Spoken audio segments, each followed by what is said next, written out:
Yemen's conflict enters uncharted territory after Houthi rebels kill their former president and ally. How will his death impact the war? I'm Imran Garda, and today's newsmaker is Ali Abdullah Saleh.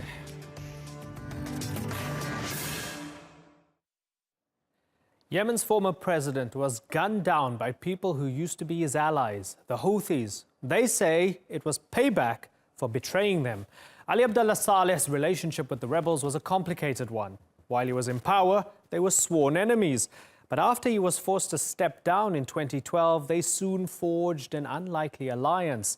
That relationship ended just days ago after Saleh dramatically switched sides by reaching out to Saudi Arabia. It's a decision that has plunged the country into more unrest. But the impact of his death could have even greater consequences. Could this be a turning point in Yemen's war? Natalie Perhonen reports.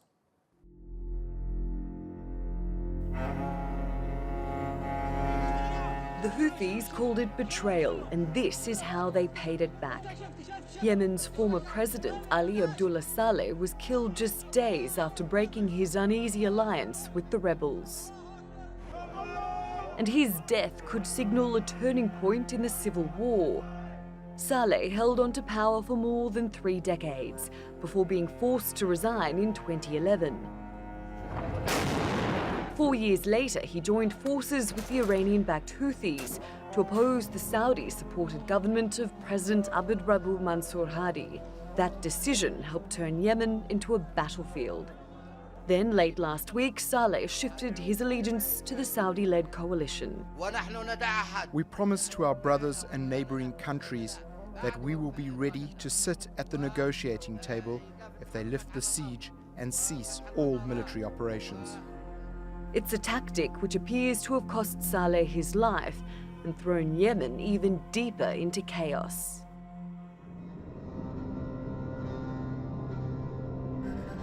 The battle lines have carved up Yemen between the Houthis and forces backed by the Saudi-led coalition. Pockets are also controlled by terrorist groups that include Al-Qaeda in the Arabian Peninsula. On the streets of the capital, Sana'a, Houthi rebels are now moving about freely. Only days ago, they were battling Saleh loyalists. But with Saleh dead, the Houthi leader has turned his full attention to the coalition's members. We have achieved a resounding, historic defeat against the forces of aggression. Today, they are extremely angry, and we say to them, die of your anger. We say this to the Saudi regime and its allies, the Americans, the British, and the Emiratis. Iran's President Hassan Rouhani has echoed that warning. He says the people of Yemen will make their aggressors regret their actions. At the same time, Yemen's president in exile has called for people to fight back against the Houthis.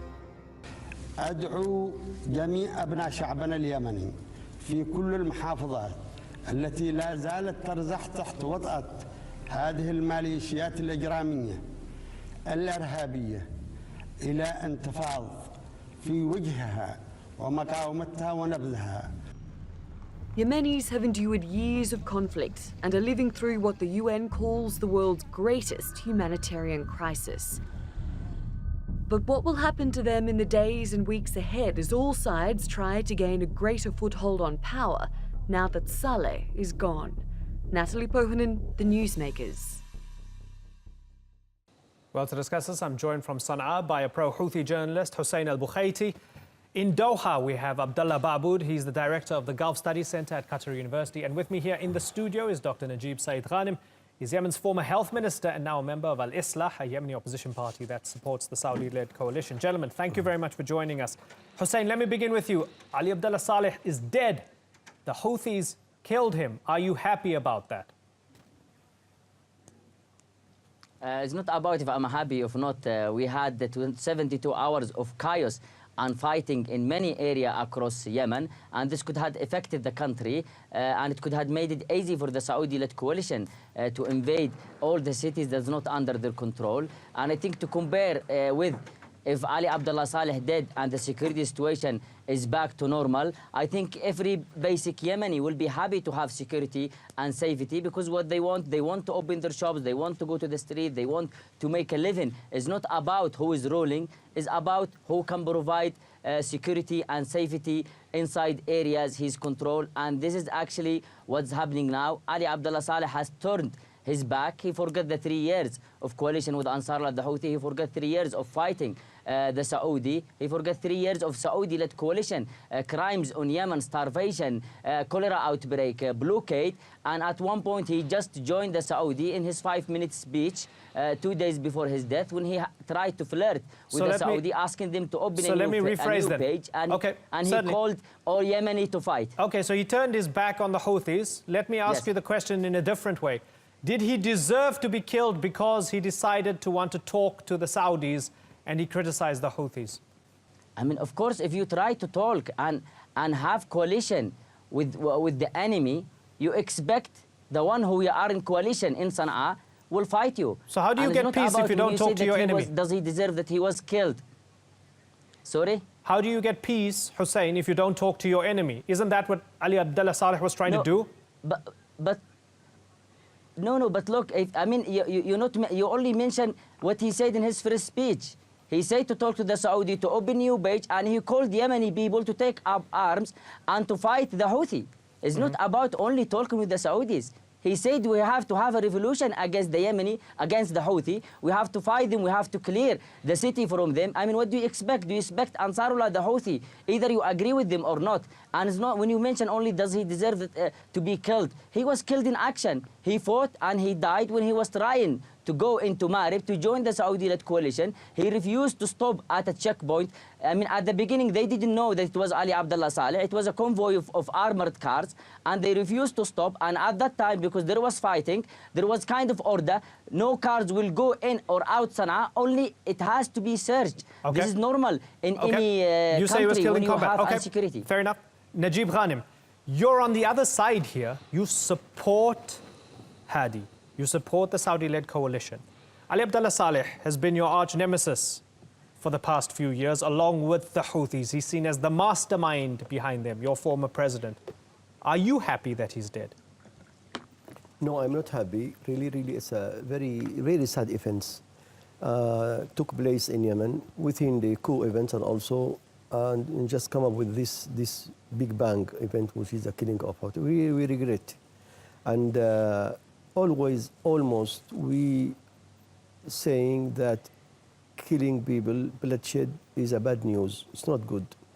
And really we have to avoid all these things if just, can make an end to the coup. This is one of the outcomes of the coup. So is it going to make things worse? Is that why you're not happy? Absolutely. Okay, let me ask Abdullah Babood. Is this going to make things worse? What happens next? Unfortunately, the killing of the ex-president is not going to be helpful for the country. I agree with that.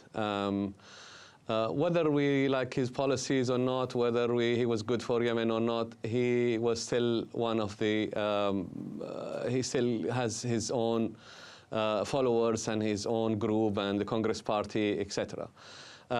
This is going to actually weaken al-Houthis in a way, because they're going to take away a major component of their coalition.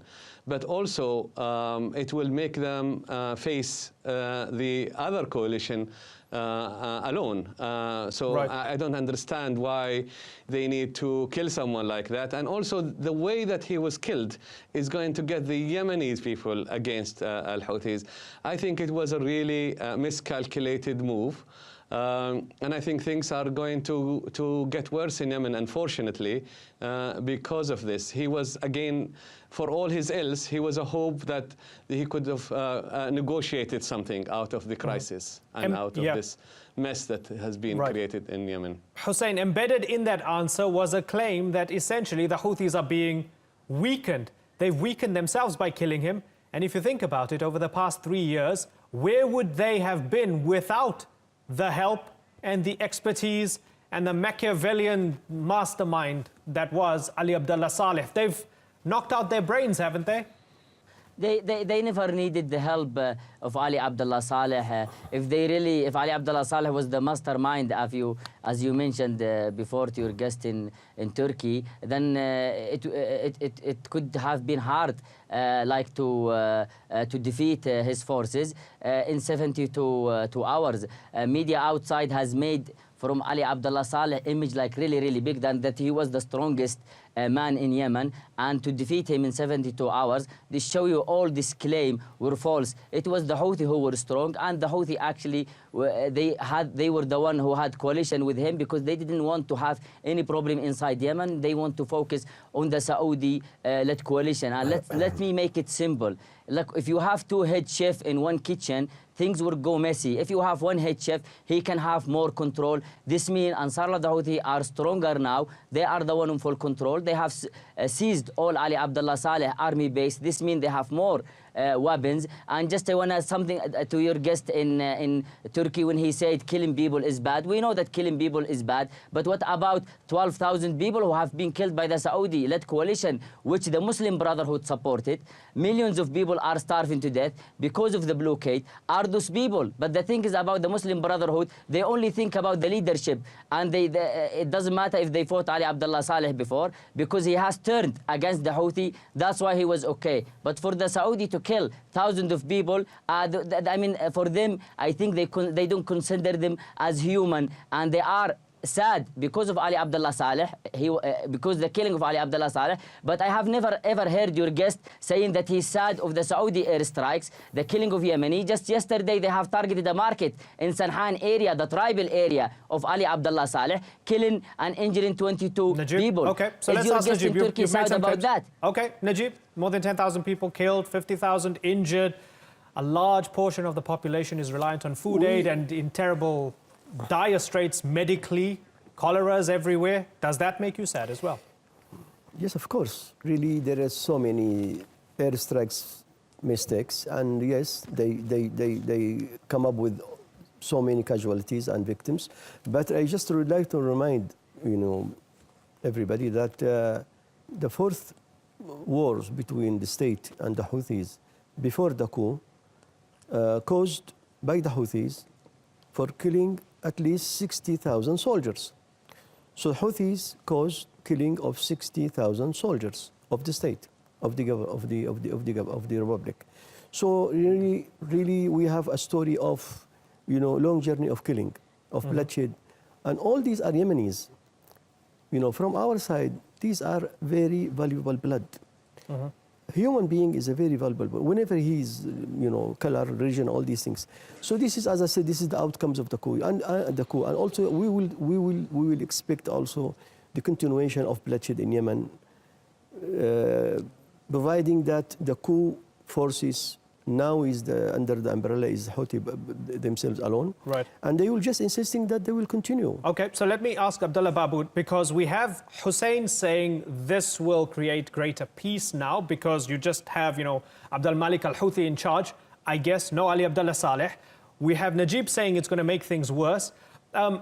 Abdullah, as things stand, are we going to see more conflicts within the conflict? As the Houthis try and knock out the competition, is that where we're going? Is there going to be a civil war within the civil war? That is always a possibility. The picture is not clear. We are still living kind of the immediate consequences of the assassination and the killing of the ex-president. To say that things are going to be easy for the Houthis to lead their action, I think that's easily said than done. The Congress Party gave actually another dimension to the conflict. And now if you take the Congress Party out and the supporters of Ali Abdullah Saleh, it will pit the Houthis against everybody else. And I think that is going to be difficult for them. And it will polarize the conflict in Yemen even further. I think there's going to be more conflict within each group. I mean, Ali Abdullah Saleh was an odd partner, and everybody agrees to al-Houthis. But he also gave them some kind of a cover and some kind of a dimension that they are going to lose, and they're going to lose that kind of, his status, as it were. and pit people against them. I think the Yemeni people are going to be very unhappy, despite the fact that Ali Abdullah Saleh wasn't liked by many people in Yemen. They're going to be very unhappy because they will see it as a revenge killing. They'll see it as the assassination and the way that it was done and it displayed on media. It does really look bad for al-Houthi, and I think there is going to be more conflict within, and it might even lead to the other countries that are supporting each group to intervene even more, seizing the situation. And I think what is happening in Yemen is disastrous for everybody. Everybody is to blame in this game. There is no one party to blame. All of them have committed problems here and committed killing and so on. And that's war needs to end as soon as possible. And al-Houthis, Ali Abdullah Saleh was going to be one of the options, and now that option has gone, unfortunately. And I'm not sure whether al-Houthis have a plan for peace talk. Hossein, given that Abdullah's saying that some of the countries involved might want to intervene even more, are you preparing for more Saudi airstrikes, the coalition more heavily involved, more death and destruction, and an uglier war? The Saudi has been doing this for the last 3 years, as well in the last 72 hours. They have actually done more airstrikes on Sana'a, targeting position used to be under the control of Ali Abdullah Saleh. They tried to help Ali Abdullah Saleh because it was good for them, for chaos to spread in Yemen, so they can control. But as I said, it's always when you are strong on the ground, it means you're gonna be strong in any peace talk or in any negotiation. Either you agree or you don't. Either the Houthi, it did a coup, or it was not a coup, but the Houthi did, as your guest said in Turkey. But the main point is this was an internal matter. There was a coup in Egypt, a coup against the first elected president, which is President Morsi, and he was from the Muslim Brotherhood. And now, but no one has interfered. And now Sisi, he's in coalition with the Saudi-led coalition with the Muslim Brotherhood party, which your guest from Turkey so is a member of that. Analogy. So how can you be? So how can you want? Fair enough, and you put out your brotherhood analogies, but I'd like to keep us focused here because we discuss Egypt, we discuss the Ikhwan, we do that, right? Clearly, you have an issue with the brotherhood. That's fine, but how can you say the Houthis are in control of the situation when the place is a dystopia on the ground? Now, yes, there are those who believe that the blockade is responsible for the terrible situation on the ground. But then there's also evidence to show that the Houthis actually hoard a lot of the goods. They hoard a lot of the food, right? So how can you say they're in control of the situation if people are starving? I mean, how can the Houthi hold, as you said, all the food when all the port are destroyed and all the airport are destroyed? Which food you talking about?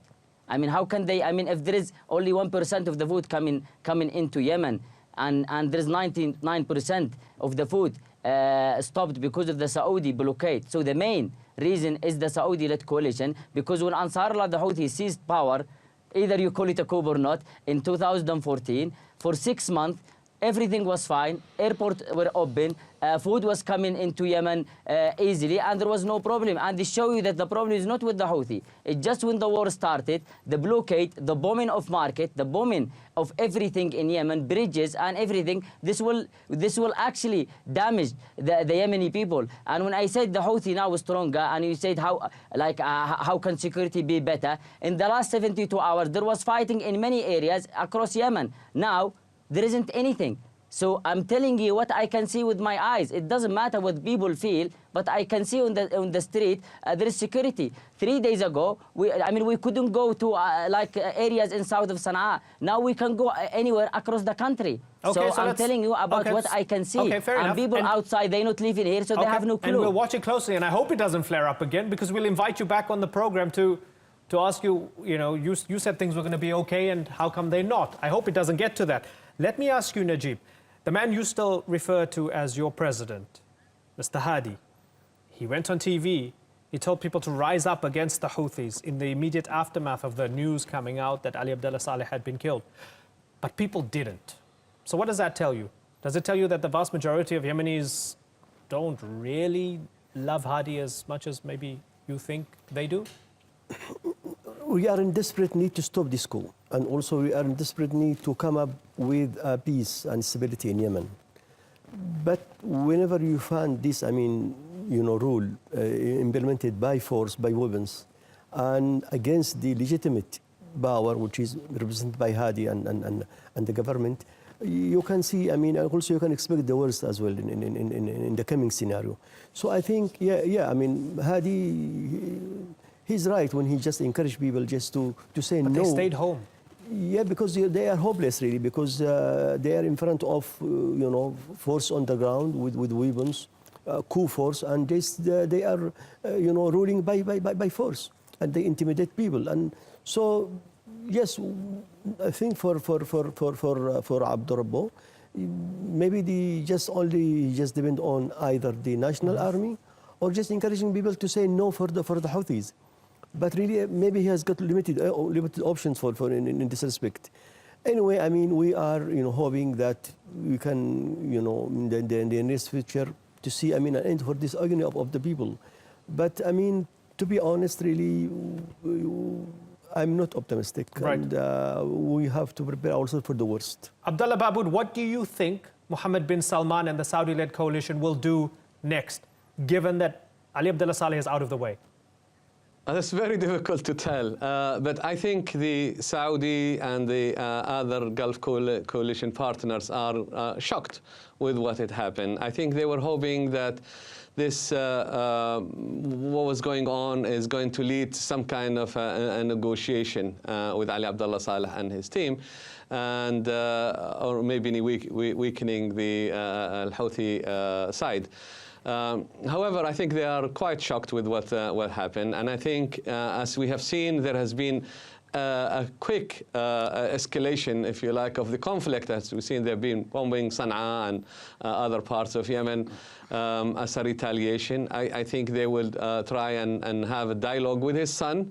I've heard, I don't know to what extent this is true, that Ahmed Ali Abdullah Saleh has actually left the Emirates and went for a meeting in Saudi Arabia. The Ali Abdullah Saleh group and clan is still quite powerful. They still have the money, they still have arms, and they still have supporters. And I think they will start to talk to them and to see what can be done to win them over on one hand, and use them against Al-Houthi, because now the Al-Houthi will become a lonely group. But I think, this is not going to be the solution anyway, in my opinion and many people's opinion. The solution is to have a negotiated settlement, and I think the quicker Al-Houthi comes up with a plan, right, to settle the conflict and to turn into a party that is recognized and within Yemen, but not a party that kind of controls Yemen by guns, then there is going to be some kind of a solution. And I think everybody wants this to happen. Right. They want peace for Yemen. We want peace for Yemen. The killing is not going to be good for anybody. And finally, after all the guns have fallen silent, there has to be a negotiated settlement. Right. Well, a negotiated settlement for the moment seems a long, long way away. Najib Ghanim, Hussein Al-Bukhaiti, and Abdullah Babood, I've got to move on, but I thank you all for joining us here on the Newsmakers.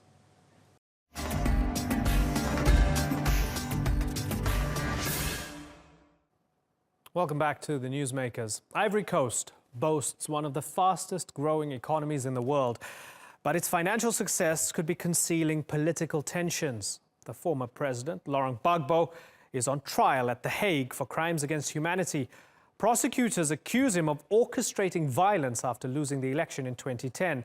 But his supporters say the investigators are biased because they've ignored atrocities committed by forces loyal to the current president, Alassane Ouattara. Meanwhile, the opposition parties say Ouattara is clamping down on any form of dissent. Here's Randolph Nogle's special report from Ivory Coast.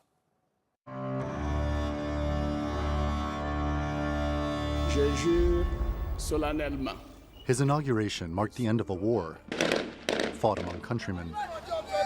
After a period of violence that followed the disputed 2010 election, Alassane Ouattara prevailed over his opponent and the incumbent, Laurent Gbagbo.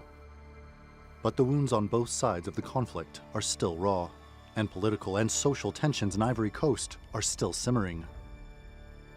People in this community in Dukway, in the remote west of the country, are reluctant to even say the name Ouattara. Niahi is a community leader and teacher.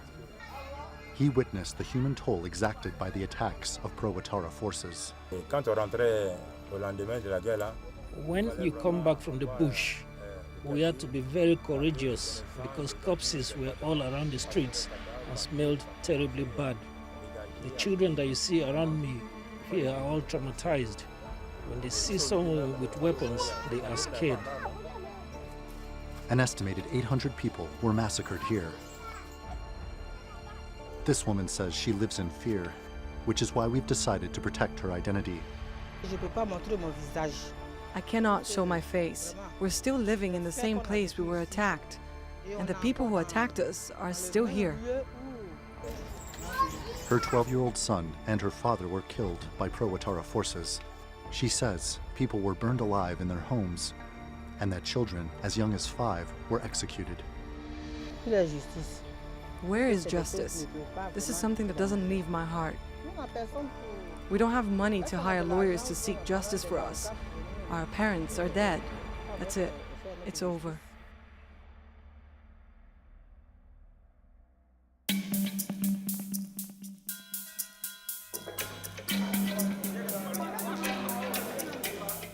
Even after Ouattara was re-elected in 2015, in what was the first peaceful presidential election in more than 2 decades, reconciliation remains elusive. The International Criminal Court is now in session. And Laurent Gbagbo, who still commands a large political following, is on trial at the International Criminal Court. Something seen by many in Ivory Coast as a further obstacle to peace. Instead of unifying Ivorians, the ICC is causing divisions. Gbagbo is a son of this country, and whatever may come, his people will never forget him, and they need him. He must be held accountable, of course, but he must be held accountable here. It was here in this public square where 7 women were shot dead during a march in support of Alassane Ouattara. Forces loyal to Laurent Gbagbo are accused of carrying out the killings. The incident is one of the main charges the former president now faces at the International Criminal Court. The justice sought by Ouattara's government inside the country is widely seen as one-sided. Not one of his loyalists have been prosecuted to date. Rodrigue Dadje has defended a number of supporters of Laurent Gbagbo, including his wife. He says the justice system in Ivory Coast is deeply flawed.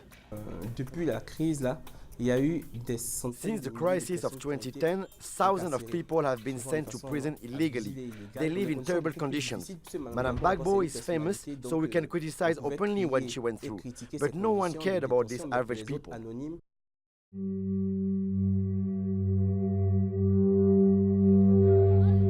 Despite the economic strides Ivory Coast has made in recent years, a nationwide mutiny staged by soldiers in January served as a stark reminder that stability remains tenuous. Deep divisions pervade a number of the country's institutions, including the military. And few soldiers have been held accountable for politically motivated killings. Kone's brother was a police officer who was killed by soldiers loyal to Laurent Gbagbo. One of his friends accused him of being a member of Alassane Ouattara's party. They tried to kill him using bricks. We are still waiting for justice, but we do not know what will be the outcome. But some supporters of Alassane Ouattara believe he's doing the best job possible, while others fear the past could be a prologue. And if and when Alassane Ouattara steps down in 2020, a power struggle could ignite a new conflict. We know that Ivory Coast cannot go to the elections in this situation because it will be dangerous. We need to reach a reconciliation first. We must show the world that we have matured and are a rising democracy with a spirit of peace. This is what is at stake. Randolph Nogel, The Newsmakers in Abidjan. Well, joining me now from Paris is Marie-Roger Biloa. She's the chairwoman and CEO of Africa International Media Group. Marie, good to have you on the program. Thanks so much for joining us on the Newsmakers. Is Ivory Coast still nursing the scars of 2010 and its aftermath? Yes, definitely. I mean, this post-electoral conflict, which has been coyly dubbed, which was actually sort of civil war, is still very present in society and politics today, although the current president, the incumbent president, President Ouattara, has really tried to reconcile the Ivorians. This has not been very, very successful, actually, because the followers of Gbagbo resent very much the fact that he's been sent to The Hague after being chased away by the French. So this is a deep divide in the society. Do they have a point that only their man, Gbagbo, is being held to account for crimes committed by his supporters and crimes done in his name, whereas the other side has not had to answer for anything? Do they have a point? Oh, for sure, yes, they have. And unfortunately, this has happened in many countries. The winner takes it all, and it's sort of a winner justice. But and this is something who's going to stay. And the way President Ouattara is trying to overcome it is to boost the economy, and because down on the line, the conflicts are about sharing the wealth. And he strongly believes that if the economy continues growing and that the prosperity is coming in, this will do more for appeasement and peace than maybe all the discussion they are trying to settle, because there are things they are not ready to do, like sending away people like Guillaume Soro to the International Justice Court, for instance. They are not ready to do that. But he believes as time goes by, and if there are more jobs for the youth, if people feel like that their material life is better, all these things will be lingered. Right. But if people believe that there's a two-tiered justice system, won't they be suspicious that there might be a two-tiered economy? There might be a two-tiered society as well. So we've seen soldiers who have mutinied. We've seen attacks on security installations blamed on Gbagbo fans. So maybe they'll feel that, okay, there might be prosperity, but that's only going to be for Ouattara's fans. Well, that's not really the debate in Côte d'Ivoire, because you mentioned the mutiny. Mutiny, the soldiers who sort of rebelled against the power were soldiers backing the president, actually. That was on his side, on his camp. And what you also see, the real problems you really feel in society right now is within the camp of the president, because all of them now are waiting, many of them are waiting for him to leave in 2020, and some feel entitled to believe that they are the one to take over after him. And the big issue now is not as much the Gbagbo fans protesting or whatever. The big issue now is within the partisans and the followers of the President Ouattara, and around Guillaume Soro, who was sort of the leader of the armed struggle who brought Alassane Ouattara to power. And people believe there has been an agreement between them that after his President Ouattara's two-term, he will help Guillaume Soro to come to power, and many other leaders in the party don't agree, and so Mr. Soro has been suspected to stir mutiny. Yeah, so that to show his strength, to flex muscles. Yeah, that internal power struggle within the Ouattara camp ahead of 2020. Do you think it might derail all this good work that has been done in terms of the economy in recent years? That they might tear themselves apart internally? You know, there is a danger. What we are afraid of and what we saw recently as a huge amount of weapons were found in the house of a close ally of Guillaume Soro. So what we saw is that the armed struggle is not far away. They are not ruled out resorting to weapons in Ivorian politics. So this is something which is concerning, which is frightening, but we also believe that the memories of 2010 and 2011 are still fresh enough to scare people and to scare them away from resorting to armed struggle again. Marie-Roger Biloa, it's been a pleasure having you on the Newsmakers. Thanks so much for helping us unpack some of these issues in Ivory Coast.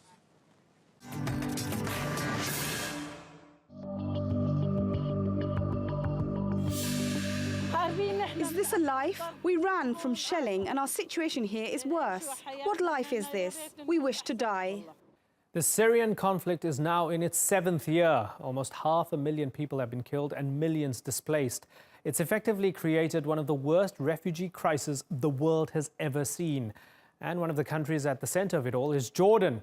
Since 2011, the Arab nation has taken in more than 650,000 Syrians who have fled the war. But it's taken a toll on the country.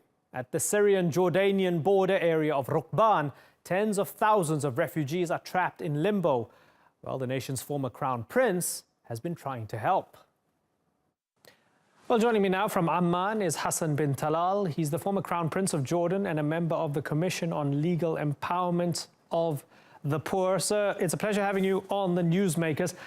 It's a really terrible time for the Middle East. The Middle East is a mess. Tell me, what are you doing personally and what Jordan's doing to make it a little bit better? The centrality of Jordan, of course, is evidenced by war and civil strife in Syria, neighboring us, as indeed Syria neighbors Turkey, then by Iraq, also a mutual neighbor. Until recently, of course, the Palestinian-Israeli peace talks are held up, and of course we are expecting very worrying developments, the possibility of an announcement from the United States regarding Jerusalem. And of course the developments in the Gulf and Peninsula region. So you have the Levant on the one side, which incorporates us all, Turks, Iranians, Arabs. And then on the other side you have the Gulf and Peninsula Arabs with the ongoing problems in Qatar, in Yemen and so forth. So it seems that the situation is one of what I call binary politics. We are being fragmented more and more every day, not only states, but also within states, ethnic and sectarian breakup. So what I'm doing, I'll come to in a minute. Okay, well, let's talk about Israel-Palestine for just a second here, because you brought it up. There is a possible imminent announcement that the U.S. might change its embassy from Tel Aviv to Jerusalem. King Abdullah has been meeting with Jared Kushner and others from the Trump administration. Do you feel at this moment in time that Jordan might be losing its magic as a kind of peace broker or peacemaker when it comes to trying to push for a two-state solution?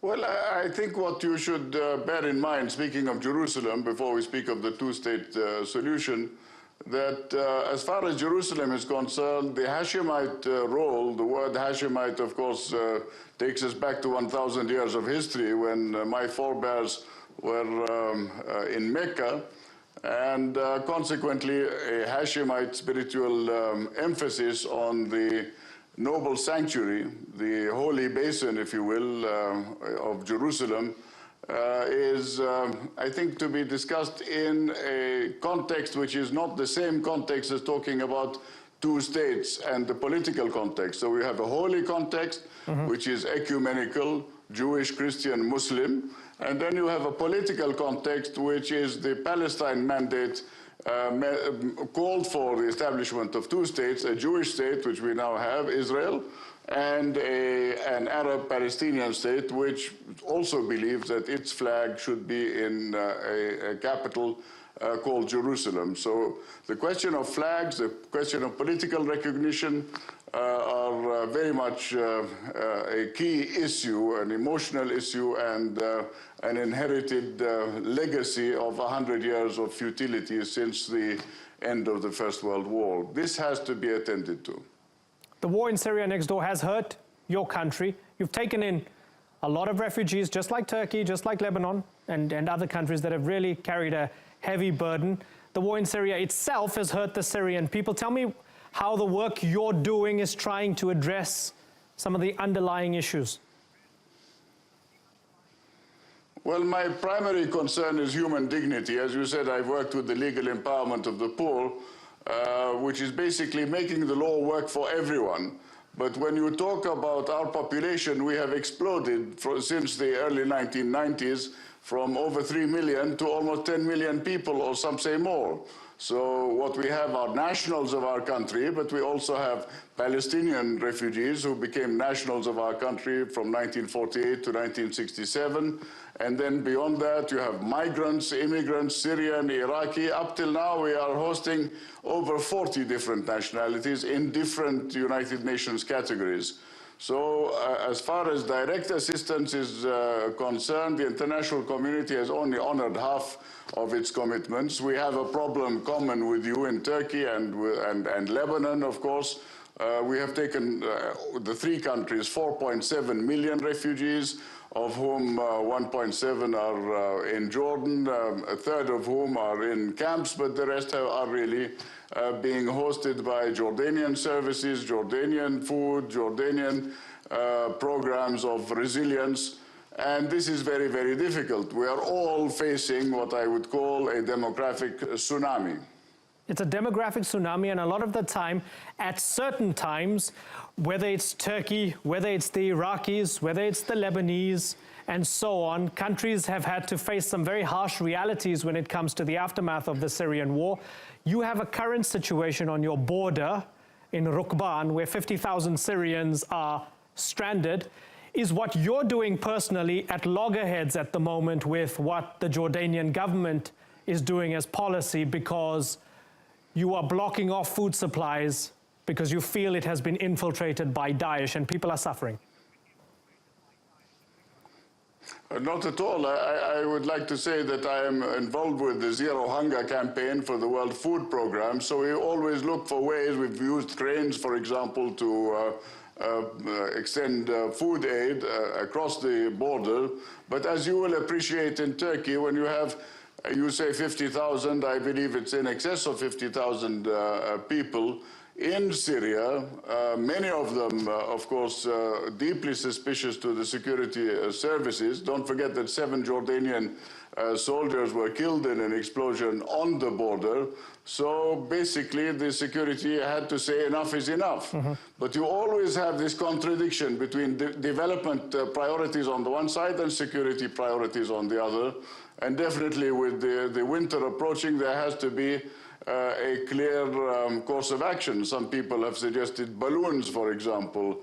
We are already dropping assistance from the air. But once again, this is also part of the power play, because don't forget, this location is not so far from the Euphrates and from American troops on the one side and Russian troops on the other. Right. Yeah, but we have the Foreign Minister Ayman Safadi saying Jordan will not accept any mechanism that makes it Jordan's responsibility to deal with this issue. It sounds as if he's saying, listen, not our problem, not on our side of the border, we don't care. Am I misreading that? I believe you are, if I may. It's not a question of we don't care, we care very much. If we had not cared, we would not have opened our borders for 1.7 million people, not only from Syria, but before that. In fact, every decade I have lived my life since 1967 with Palestinian refugees, and then every decade the war in this region has meant an influx of refugees. So I want to say we care very much. We are a country that believes in inclusion, not in integration. But at the same time, I think you have to accept that as far as the infiltration by these armed elements, don't forget that it was Jordan that had the explosions in 3 hotels in 2007, even as people were talking about the war on terror in 2010, 2011, we already had a foretaste of that in our own cities. So why should we open the border? I think the foreign minister is right in saying we cannot accept. But the question of I don't care, I don't know in what context he said it. That is his choice of words. Right. Everybody wants a solution in Syria. A few years ago, more and more players in the region were looking at a solution in Syria that would only ever exist if Bashar al-Assad stepped down or was ousted. Now, many countries seem to be coming around to the kind of reality, it's a bitter reality for them, that Assad might have to stay as part of some solution. Where do you stand on this? Would you accept a Syrian solution with Assad sticking around? Well, let me put it this way. Since the discussions in Astana, not only in Geneva, but also in Astana, and since the Turkish, Russian, Iranian initiatives regarding Syria, I think it's very clear that the influences are not only from within Syria, the Syrian opposition and the Syrian government and President Assad, whether he remains or goes. This is not the issue. The issue is basically that, as you know very well, the Iranian front line is very much linked to the presence of Hezbollah in southern Lebanon.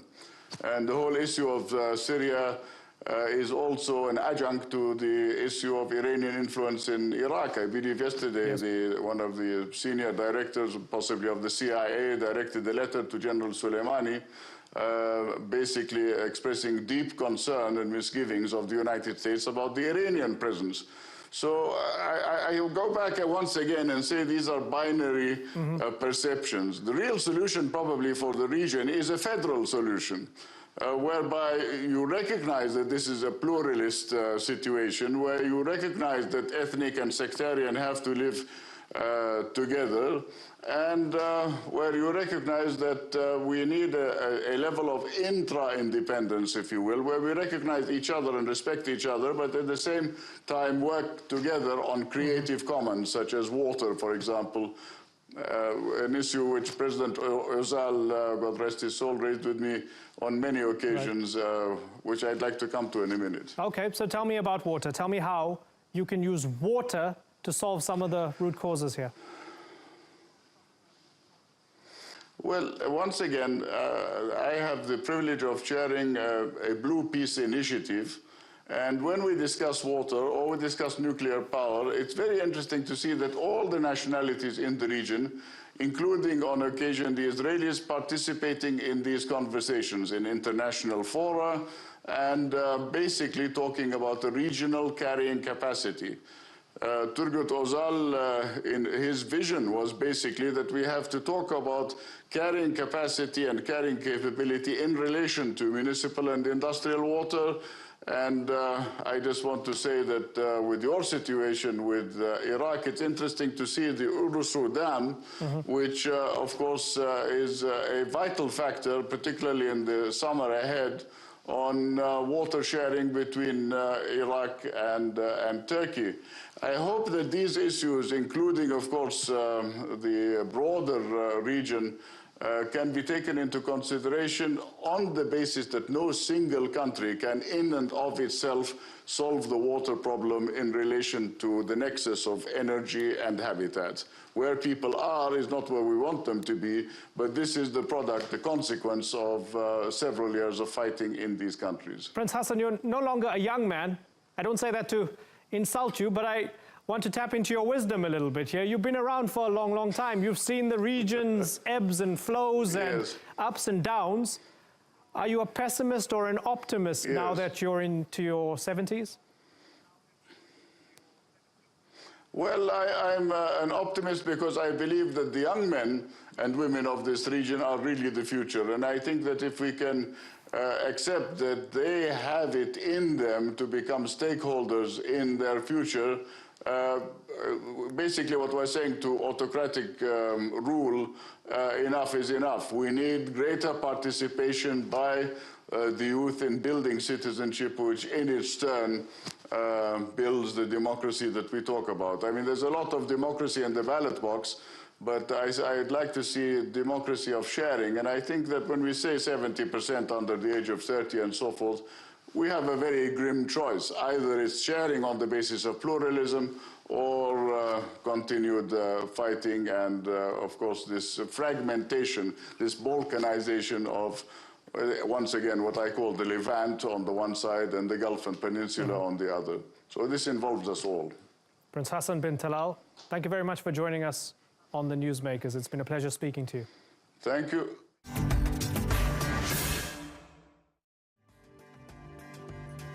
That's all for this edition of the Newsmakers with me, Imran Garda. You can check out more of our stories on YouTube, Facebook and Twitter. Remember to like, follow and subscribe. Next time, Honduras imposes a state of emergency after a contested election, while protesters demand the president's ouster. Until then, thank you for watching. Bye-bye.